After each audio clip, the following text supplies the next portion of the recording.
بخاری شریف کی روایت جیسا کہ آپ کے سامنے آئی تھی کہ جب رمضان کا مہینہ آتا ہے تو اللہ تعالیٰ جنت کے دروازوں کو کھول دیتے ہیں اور جہنم کے دروازوں کو بند کر دیتے ہیں۔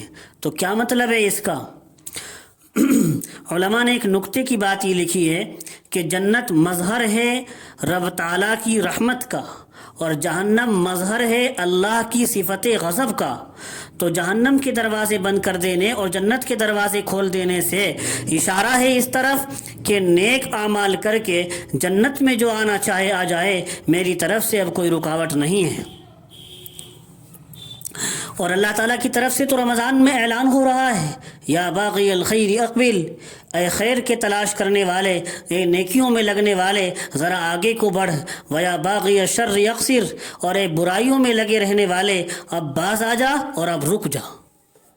تو بڑا بدبخت ہے وہ انسان جو جنت کا کھلا دروازہ ہونے کے باوجود نیک اعمال کر کے بد اعمالیوں سے بچ کر جنت میں نہ جا پائے اور جہنم کے بند دروازے ہی کو اپنے لیے کھلوا لے۔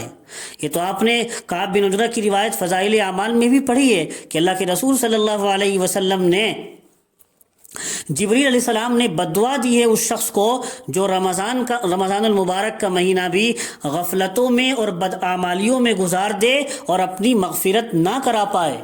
ایسے آدمی کو جبریل نے بددعا دی ہے جو مقرب فرشتے ہیں، اور حضور اکرم صلی اللہ علیہ وسلم جو افضل الانبیاء والرسول ہیں انہوں نے اس پر آمین کہی ہے۔ تو اس آدمی کی ہلاکت میں کیا شبہ ہے جو آدمی رمضان المبارک کو بد اعمالیوں اور غفلتوں میں گزار دے۔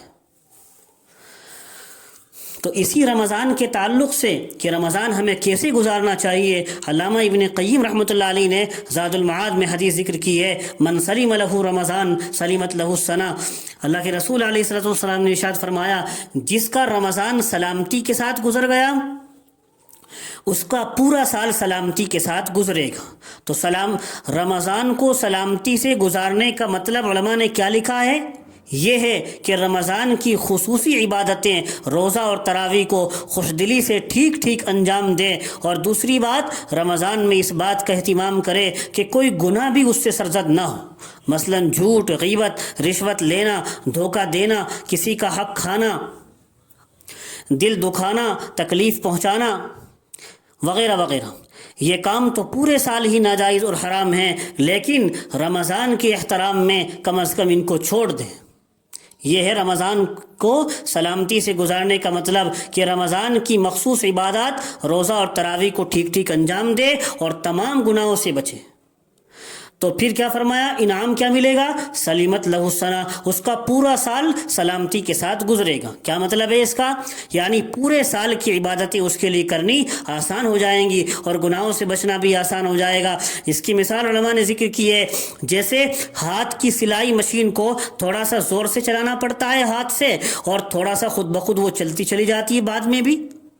تو بس یہی مثال اس کی ہے کہ رمضان میں نفس پر زور ڈال کر انسان نیک اعمال کرے، جبکہ شیاطین بھی مقید ہیں، جکڑے ہوئے ہیں، پھر پورے سال بھی نیک اعمال کرنے اس کے لیے آسان ہو جائیں گے۔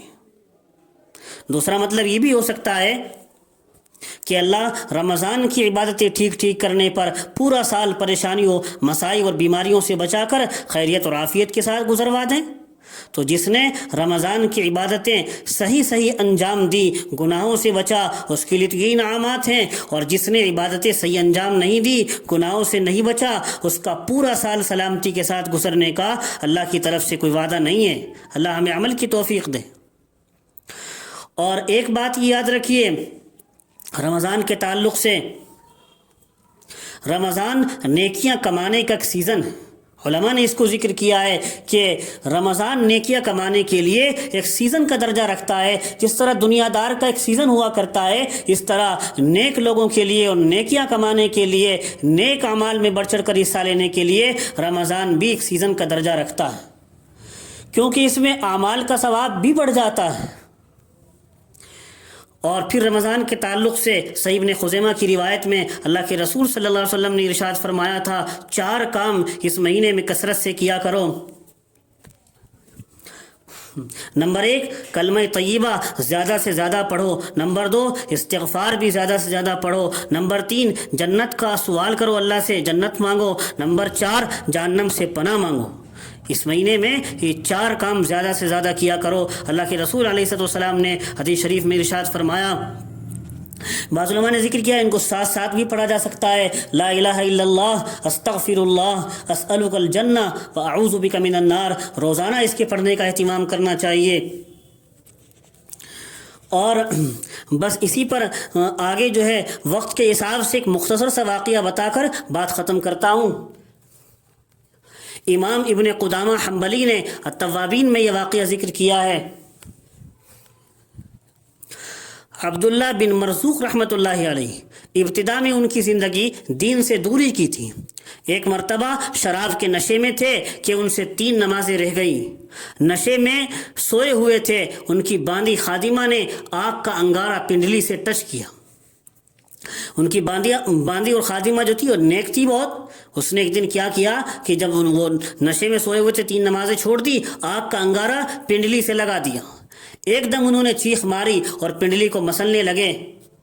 خادمہ سے یوں کہا، کس نے ایسا کیا ہے؟ غصہ ہوئے. فرمایا، تم نے تو مجھے جلا دیا ہے. اس کی تو بہت تپش تھی جس نے مجھے بے قرار کر دیا. اس وقت خادمہ نے کہا، یہ تو معمولی سا انگارہ تھا جس کی ہلکی سی آنچ تم کو پہنچی تو تم سے رہا نہ گیا. یہ آقا، یہ تو دنیا کی آگ ہے اور جہنم کی آگ تو اس سے کئی گنا زیادہ سخت ہے. اس سے کئی گنا زیادہ سخت ہے. اللہ نے قرآن میں فرمایا، قُلْ نَارُ جَهَنَّمَ أَشَدُّ حَرًّا، جہنم کی آگ تو اس دنیا کی آگ سے کہیں زیادہ سخت ہے. اور حدیث میں بھی یہ بات آئی ہے کہ اگر جہنمی کو دنیا کی آگ میں ڈال دیا جائے تو اس کو سکون مل جائے. تو یہ خادمہ اور باندی نے اپنے آقا سے کہا، آقا آپ کی زندگی غفلت میں گزر رہی ہے. آپ نے 3 نمازیں نشے کی حالت میں چھوڑ دی. آپ جہنم کی آگ کو کیسے برداشت کریں گے؟ بس یہی بات ان کی ہدایت کا ذریعہ بن گئی. اللہ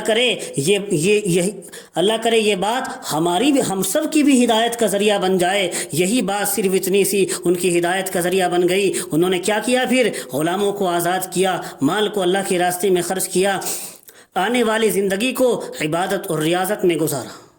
پھر یہ عبداللہ بن مرزوق رحمۃ اللہ علیہ بن گئے، اپنے وقت کے بڑے بزرگ بن گئے اور اللہ کی محبت کو حاصل کیا. تو دوستو، عمل سے زندگی بنتی ہے جنت بھی جہنم بھی. یہ خاکی اپنی فطرت میں نہ نوری ہے نہ ناری ہے. عمل سے زندگی بنتی ہے جنت بھی جہنم بھی. یہ خاکی، یہ مٹی سے پیدا ہوا انسان اپنی فطرت میں فطرتاً پیدائش کے اعتبار سے نہ یہ نوری ہے نہ ناری ہے، بس عمل سے ہی انسان بنا کرتا ہے.